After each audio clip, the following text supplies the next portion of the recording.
বাজিছে দামামা বাদবে আমামা শির উঁচু করি মুসলমান দাওয়াত এসেছে নয়া জামানার ভাঙা কেলায় ওরে নিশান। প্রিয় ভিউয়ার্স, আমাদের সে প্রিয় কবি কাজী নজরুল ইসলামের সেই বিখ্যাত সেই গজলটা আমাদের মনে পড়ে গেল। আমরা আজকে নওগাঁ জেলার কুসুম্বা মসজিদ আমরা দেখতে যাচ্ছি। তো চলুন আমরা কুসুম্বা মসজিদ ঘুরে আসি।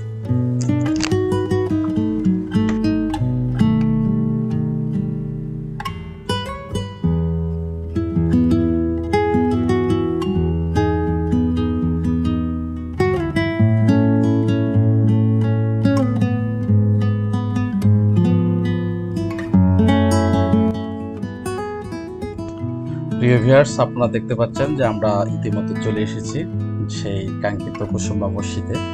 আমরা কুসুম্বা মসজিদের যে মূল ফটক রয়েছে সেই ফটকের সামনে দাঁড়িয়ে রয়েছি। আপনারা দেখতে পাচ্ছেন ফটক। কিছুক্ষণের মধ্যে আমরা কুসুম্বার যে মূল মসজিদ সেই মসজিদে আমরা পৌঁছে যাবো ইনশাল্লাহ। তো আমরা মসজিদে চলে আসছি ইতিমধ্যে। আপনারা দেখতে পাচ্ছেন দূর থেকে আপনাদের দেখানো হচ্ছে মসজিদটি। তো প্রিয় ভিউয়ার্স, এই হচ্ছে আমাদের কুসুম্বা মসজিদ। কুসুম্বা মসজিদ নওগাঁ জেলা অবস্থিত। প্রায় 450 বছরের পুরনো একটা ঐতিহাসিক পুরাকৃতি। নওগাঁ জেলার মান্দা উপজেলাধীন 8 নম্বর কুসুম্বা ইউনিয়নের কুসুম্বা গ্রামে কুসুম্বা মসজিদের অবস্থান। নওগাঁ থেকে মসজিদটির দূরত্ব প্রায় 35 কিলোমিটার এবং মান্দা উপজেলা থেকে দূরত্ব প্রায় 4 কিলোমিটার। আপনারা দেখতে পাচ্ছেন যে সুলতানি আমলের সাক্ষী কুসুম্বা মসজিদের ছবি কিন্তু বাংলাদেশের যে 5 টাকার নোট রয়েছে সেই নোটে কিন্তু মুদ্রিত রয়েছে। কুসুম্বা মসজিদকে নওগাঁ জেলার ইতিহাস এবং মুসলিম স্থাপত্য শিল্প রীতির অনবদ্য নিদর্শন হিসেবে কিন্তু গণ্য করা হয়। আপনারা দেখতে পাচ্ছেন যে এই মসজিদের যে স্থাপত্যের এক অপূর্ব নিদর্শন নওগাঁর ঐতিহাসিক কুসুম্বা শাহী মসজিদ।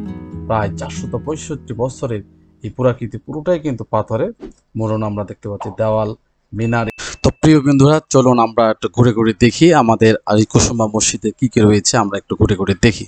তো চলুন আমরা একসাথে ঘুরে ঘুরে দেখবো।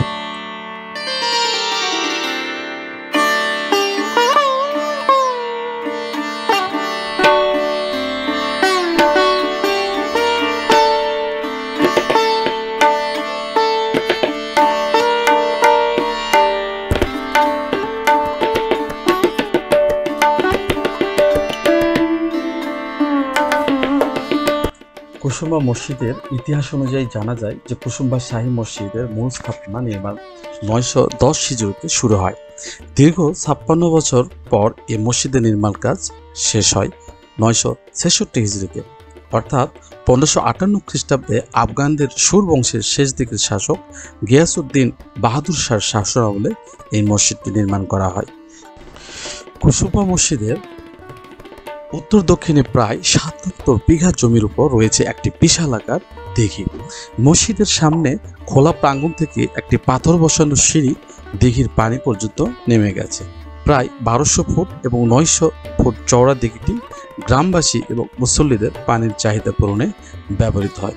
যে সকল দর্শনার্থী এবং ভ্রমণ পিপাসু মানুষ এখানে আসেন তারা কিন্তু এই দিঘিতে গোসল করেন এবং তারা গোসল করে অনেক আনন্দ পায় এবং অনেক ছোট ছোট ছেলেমেয়েরাও কিন্তু এই দিঘিতে গোসল করতে নামে।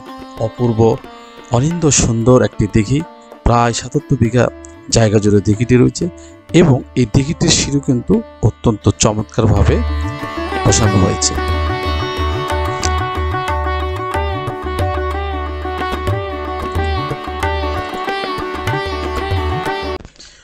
প্রিয় বন্ধুরা, কিভাবে যাবেন? ঢাকা থেকে রাজশাহীগামী যে কোনো বাসে চড়ে রাজশাহী নওগাঁ হাইওয়ের কাছে কুসুম্বা মসজিদে দেখতে যেতে পারবেন। ঢাকা থেকে রাজশাহীগামী এসি ও নন এসি বাসের ভাড়া লাগতে পারে 680 থেকে 1400 টাকা। এটা সিজন ভেদে পরিবর্তন হতে পারে, আপনারা দাম দর করে নেবেন। খাবার অথবা আবাসন ব্যবস্থা রয়েছে। নওগাঁ জেলা পরিষদের ডাক বাংলো রয়েছে। এছাড়াও বেশ কিছু সাধারণ মানের আবাসিক হোটেল রয়েছে। নওগাঁর দেলুয়াবাড়ি বাজারে বেশ কিছু মিষ্টান্ন ভাণ্ডার এবং রেস্তোরাঁ রয়েছে যেখানে আপনারা সুলভ মূল্যে খাবার পেতে পারেন। অথবা আপনারা ঢাকা বগুড়া হয়ে নওগাঁ জেলা সদর থেকে মাত্র 35 কিলোমিটার দূরে রয়েছে কুসুম্বা মসজিদ, সেদিক থেকেও আপনারা যেতে পারবেন।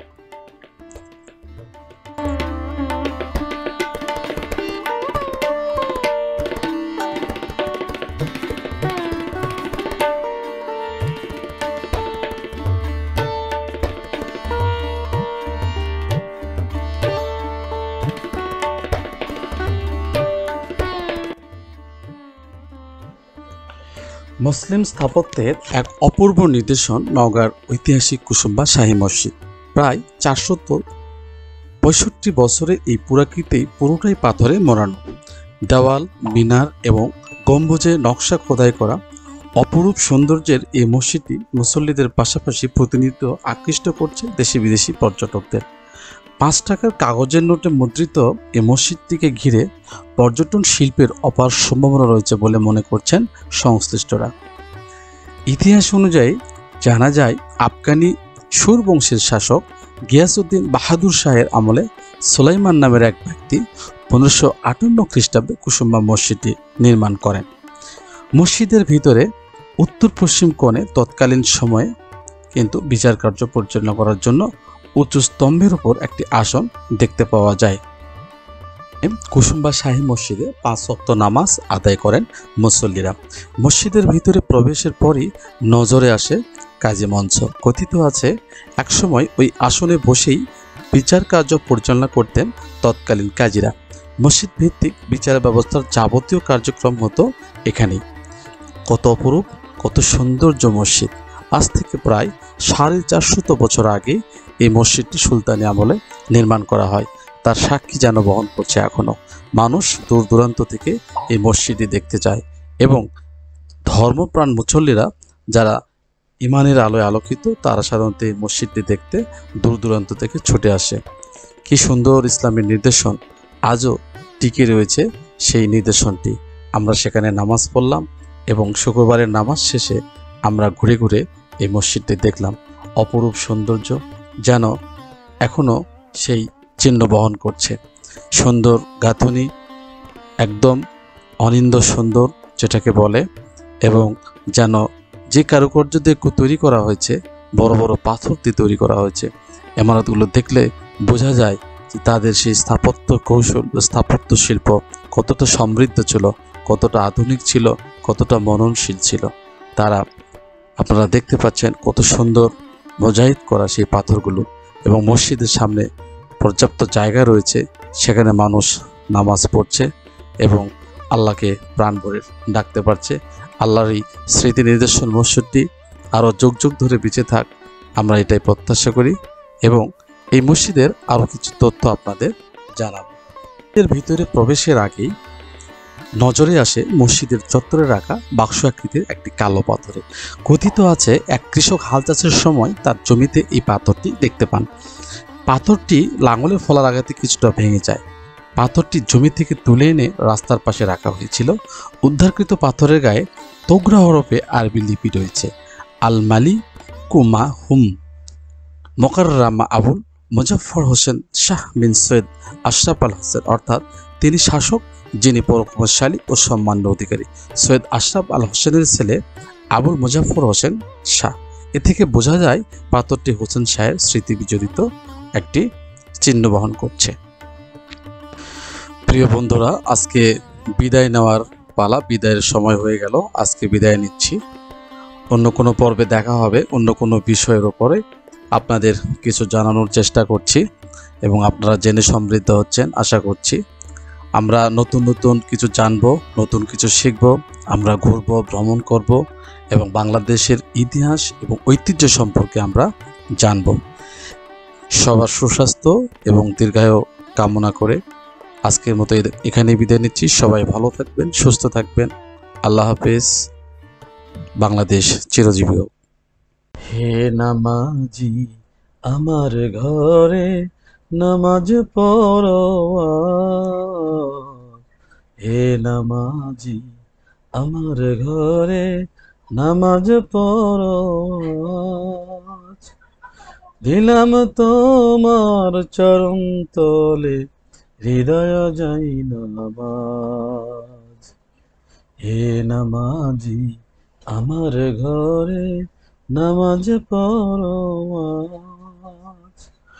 আমি গুনাহগার বেখবর, নামাজ পড়া নাই অবশ্য।